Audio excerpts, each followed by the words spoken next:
Et salut à tous, la XRP Community, les XRP Warriors, je pense que vous allez bien, je pense que vous kiffez bien en ce moment. On a un magnifique comeback de XRP, je m'attendais pas à autant si vite, mais j'y reviens dans un instant. D'abord, je voulais vous parler de quelques trucs pour ceux qui s'impatientent, et pour vous dire que pour l'instant tout est normal et tout suit son cours. Donc ça, c'est le bull run précédent, quand Bitcoin venait de dépasser son ATH. Donc là, on est sur la courbe du Bitcoin en décembre 2020. On était en train de chercher le plafond de verre des 20 000 $ précédents. Et voilà qu'ici, on le dépasse.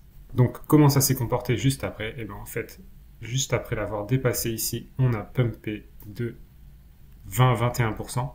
Après quoi, on a eu ici 1, 2, 3, 4, 5, 6 jours un peu indécis qui ont retracé de moins 10%. Et après ça, on a eu le décollage. Et là, à partir de là où ça a dépassé, on a pris 72% en 14 jours.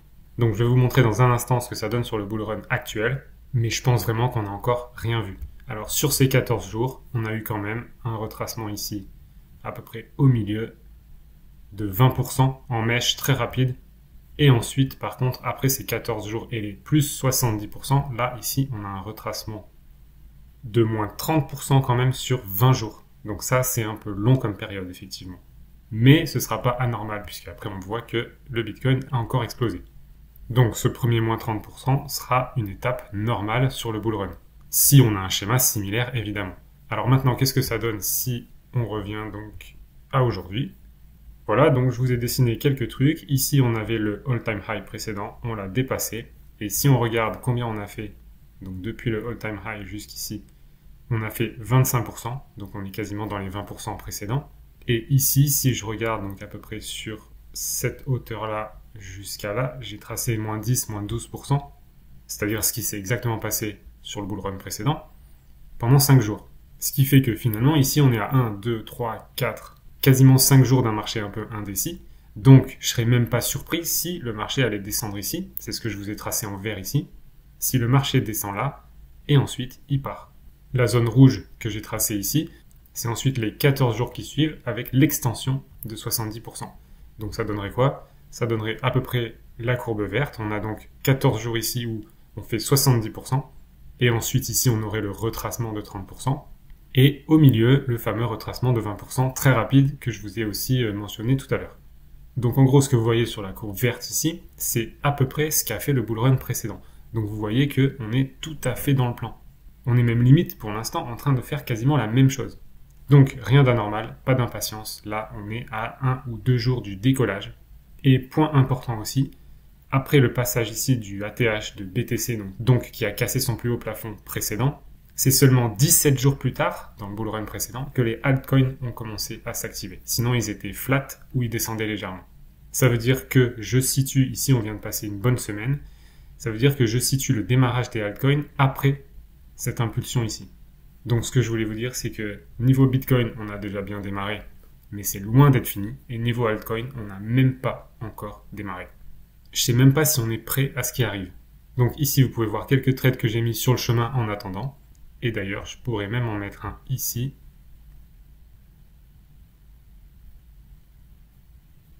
Je vais prendre 10% de marge ici et donc si on a les moins 30 qu'on avait la dernière fois, ça pourrait nous descendre jusque là. Mais comme d'habitude, je prends de la marge et je vais descendre jusque par là. Donc voilà ce que j'anticipe. Ici, une jambe haussière, un trade haussier. Ici, avec un peu de marge, le fameux retracement de 20%. Mais toujours pareil, je prends de la marge à la fois au-dessus et à la fois en dessous. Vous voyez que je ne vais pas jusqu'en dessous. Ensuite, ici, on reprend un trade sur les moins 20%. On repart à la hausse. Pareil, je prends une marge. Ici, je crois que j'ai fait une extension de 50% au lieu de 70%. Et ensuite, à partir de l'extension de 70%, je prends une grosse marge d'encore 10% pour tenter la rechute.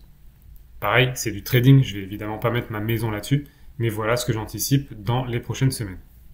Donc en tout cas, tout ça pour vous dire que pour l'instant, tout est normal. Pas d'inquiétude. On continue et ça ne fait que commencer.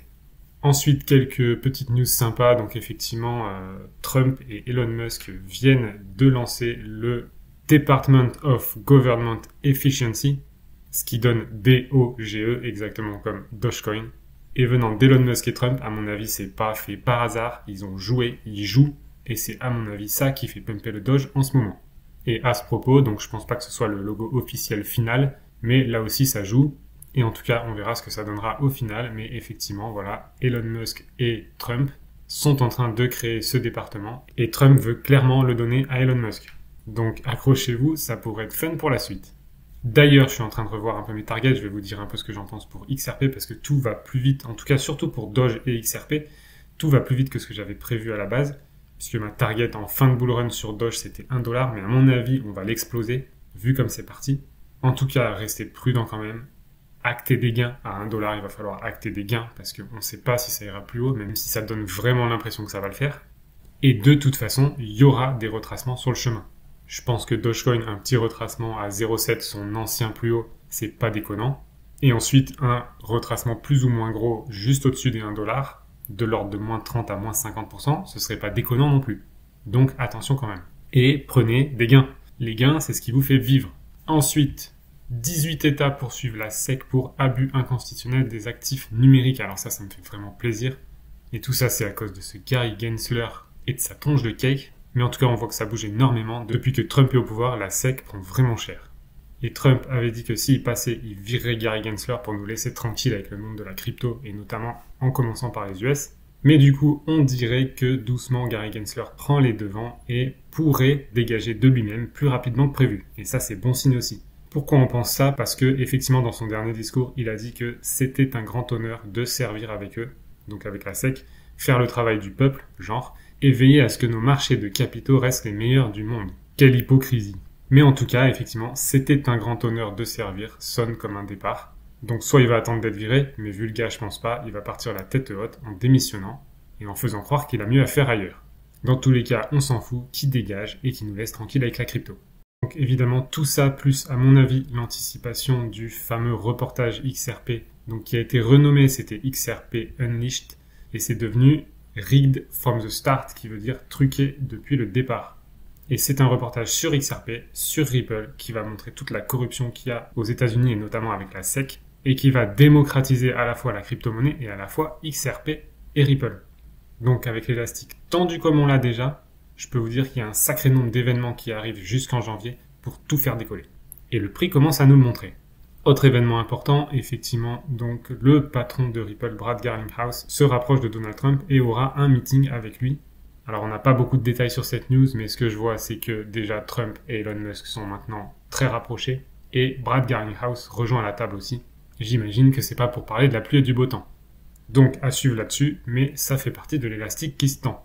Ce qui m'amène donc à revoir légèrement mes targets pour XRP, puisque effectivement je l'attendais pas aussi haut, aussi rapidement. Personnellement, je pensais qu'il allait encore stagner un peu en bas jusqu'à janvier, ou jusqu'à au moins décembre, mi-décembre. Et en fait, il est en train d'accélérer avec toutes les news. Le documentaire va sortir d'ici fin novembre, ce qui pourrait encore propulser le XRP. Et beaucoup de gens vont anticiper toutes les bonnes nouvelles de janvier.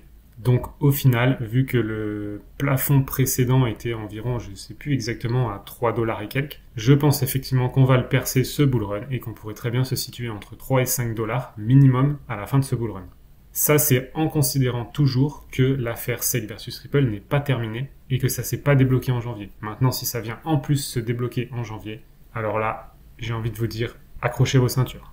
Et finalement, je vais encore revenir sur un mythe avec lequel beaucoup se bercent. Donc effectivement, Bitcoin est bien le premier avec un market cap de 1743 milliards de dollars. Ce n'est pas 1743 milliards de dollars qui ont été posés sur ce marché. Il faut arrêter de croire ça.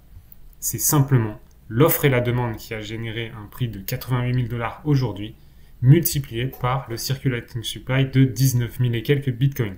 Le circulating supply n'intervient pas dans la constitution du prix.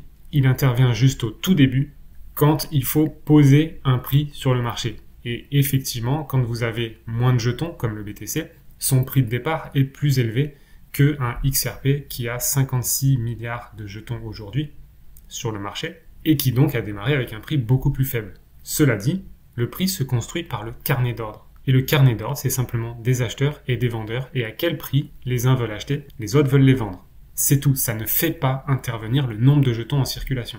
Ici, on voit que, vu que XRP est à 0,8, bah effectivement, il s'échange entre vendeurs-acheteurs un écart de 0,0002, donc 3 zéros et 2.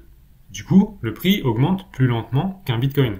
Si je prends BTC, le prix étant à 89 285 maintenant, l'écart de prix ici, il est que de, 1 centime. Ça bouge beaucoup. Donc ça veut dire que l'écart ici, il est 100 fois plus élevé que celui de XRP. Mais pourquoi? Simplement parce que le prix est plus élevé.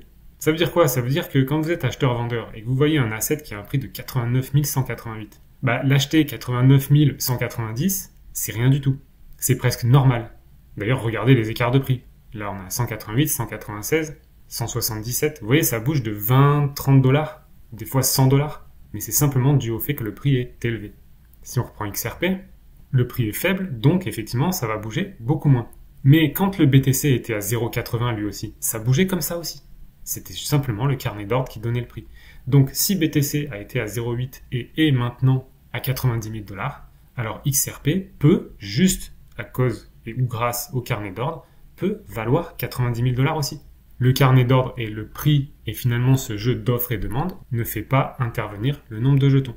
Donc oui, si XRP valait 10 000 dollars, sa capitalisation serait énorme. Mais qu'est-ce qu'on s'en fout? C'est simplement le prix multiplié par le nombre de jetons. Et le prix est généré par le carnet d'ordre, c'est-à-dire par quelle valeur les gens sont prêts à acheter et vendre cette pièce. Et ici, on est qu'à 0,8, donc effectivement, personne va vouloir le vendre tout de suite ou l'acheter 2 dollars. Ça va plutôt se jouer à 0,80, 0,80, 0,82, etc. Mais tout doucement, quand il va monter 1 dollar, 2 dollars, 5 dollars, 10 dollars, là, les variations, quand il vaudra 10 dollars, l'acheter à 11 dollars, c'est OK. Et pourtant, ça fait une variation de 1 dollar qui est inacceptable ici. Mais c'est simplement une question de prix, d'offre et de demande. Rien à voir avec le nombre de jetons en circulation. Donc oui, le XRP peut valoir 30 000 et 90 000 dollars. Est-ce qu'il va le faire? On n'en sait rien. Mais c'est tout à fait possible. Il suffit simplement que les gens le veuillent l'acheter, veuillent l'utiliser. Et je vois aussi beaucoup de gens essayer de calculer le prix du XRP en fonction de l'utilisation qu'il va avoir et de la capitalisation. Mais c'est aussi une erreur. Ça peut donner une idée d'un minimum requis de prix du XRP pour fonctionner. Je vais dire n'importe quoi. Si, par exemple, les banques ont besoin de 1000 milliards de dollars par jour en XRP, il va falloir effectivement que la pièce vale au moins 1000 milliards divise 50 000 milliards, donc 20 dollars dans mon exemple, pour pouvoir fonctionner. Mais ça, ce serait juste un prix minimal si le besoin est de 1000 milliards de dollars par jour. Mais que les gens se l'arrachent et le font monter à 30, 40, 50, alors il peut monter. Et quand il va valoir 50, l'acheter 53 ou 55, c'est rien du tout. Ce qui est inconcevable aujourd'hui. Donc, comme le montre ma vidéo précédente, tout est possible. Et à tous les XRP haters qui vont voir cette vidéo, je pense qu'à ce stade, il va falloir commencer à vous taire parce que vous allez passer pour des débiles. Donc, avec tout le respect, méditez sur ce que je viens de dire, sachez que tout est possible et respectez les autres. Longue vie à XRP et moi je vous dis à très vite.